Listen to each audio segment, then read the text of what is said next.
Welcome back. So I ended on kind of a cliff note, kind of a cliffhanger, but also, if you know me, you know what happened. But for those out there listening, I was sharing how impactful it is for us to listen to our bodies. And that if we aren't listening inwards, that it can really affect us in ways that we don't even understand. And even to the sense of like different mental health issues that arise.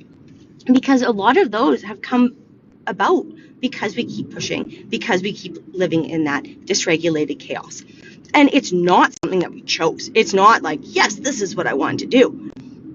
But we have ultimately got there because we didn't have that awareness that this actually, even though it's been so normalized to live on the hamster wheel, it's not how we need to live. And we are so much stronger than we think we are. It's super annoying because something that is very simple shouldn't actually feel so hard, and yet it does. So it's just the doing that is the challenging part. So for me, I had a very interesting kind of life story. Very, some might say boring, like streamlined, like it's not like anything happened, so to speak. But looking back at kind of like the nail in the coffin, the one that kind of ended it all, was when I got a concussion in the winter of 2024 into 2025, and it literally made me halt. I was not able to continue. And to me, that was really hard because I was so used to pushing. I was so used to doing it all, delegating, but only a little bit. Like, I really don't feel like I understood how to delegate. The passive aggressiveness came in, the guilt and shame from my Catholic upbringing, and nothing to blame. Like, I think for a while there, especially in my 20s, it was kind of almost that like blame game, like, oh, this happened to me because of my parents, so to speak. And no, like, I am their age now when they had me and my sister at this time and my older brother, and wow, they were doing the best that they could. So not saying that things could be different in the sense of just that emotional regulation, but at the time it wasn't normalized. Emotional regulation, it was you push through, and that was the goal.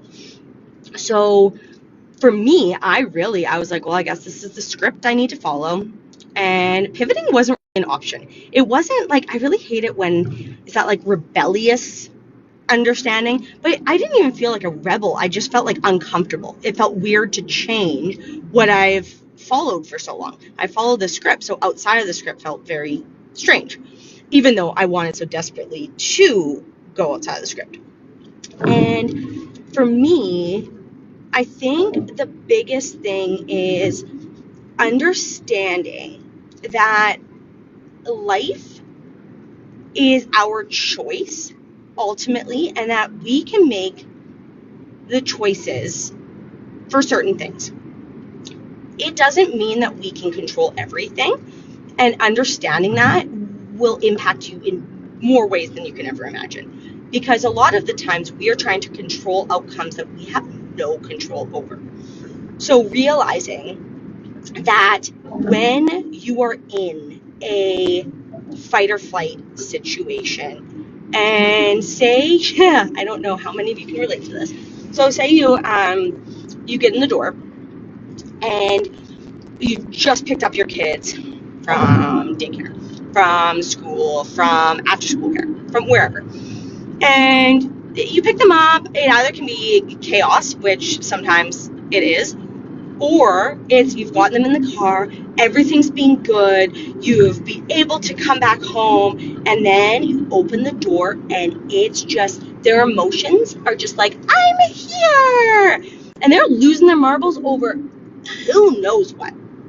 So when I was working full time and I was just in the go grind, I had no capacity for it. I was just frustrated, annoyed, irritable.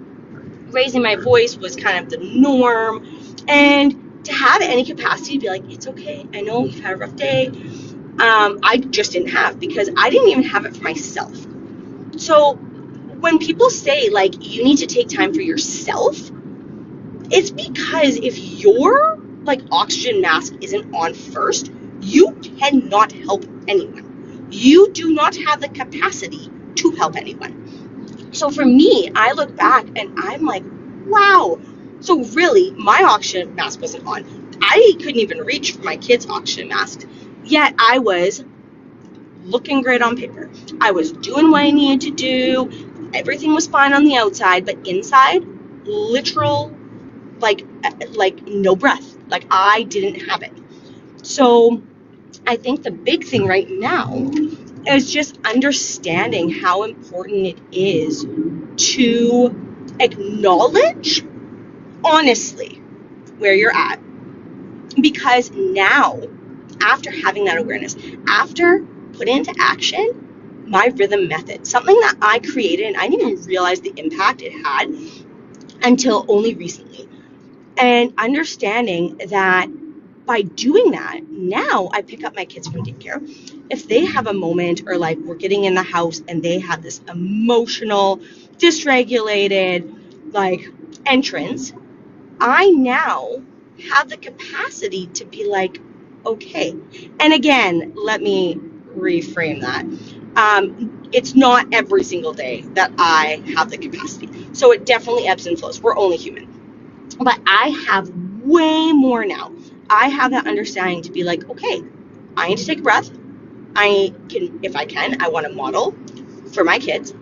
And I want to be able to give them that, okay, well, what choice do you want right now? What do you need? And then what actually needs to happen? So ultimately, we still have things we need to do when we get in the house. But I ultimately want them to be able to regulate themselves so they can consistently show up for themselves and then for others.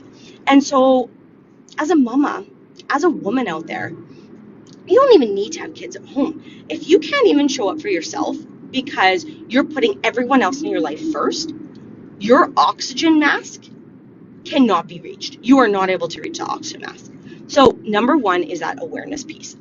Have that awareness to be able to realize, oh, actually, this isn't normal. And actually, I want to change. Then having that compassion for yourself and realizing that, like, you can actually trust yourself. You can you can love yourself.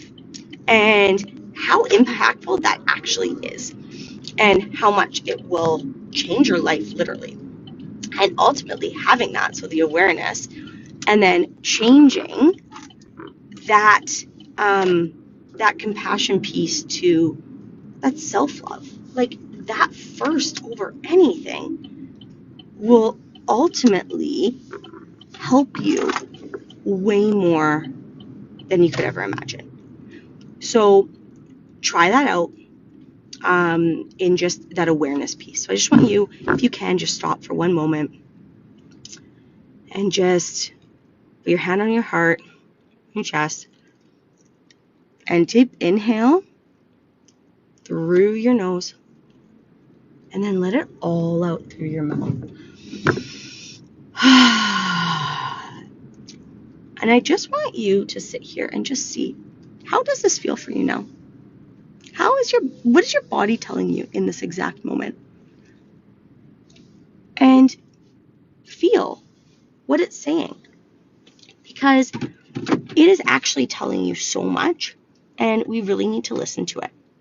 So if this resonated with you at all, please take a look at my website, as I have something super supportive, which is my daily reset bundle, and that will help you in literally your day-to-day, give you 60 seconds, 1 minute activities or less that you can do at any moment, that you can try, and just a checklist to understand, like, what is it that is getting in my way? Why can't I go further? And understanding that we need to be present in our body first. We need to be listening to our body. We need to soften and have that compassion so that we can ultimately notice what's triggering us. And then instead of reacting, we're able to respond and ultimately integrate all these steps so that we can go from highly dysregulated to a regulated, safe space. I am so grateful for you listening today. And I just want to share with you that your inner wisdom, your inner voice knows way more than we think. And it's time to start listening in. With gratitude, Amanda.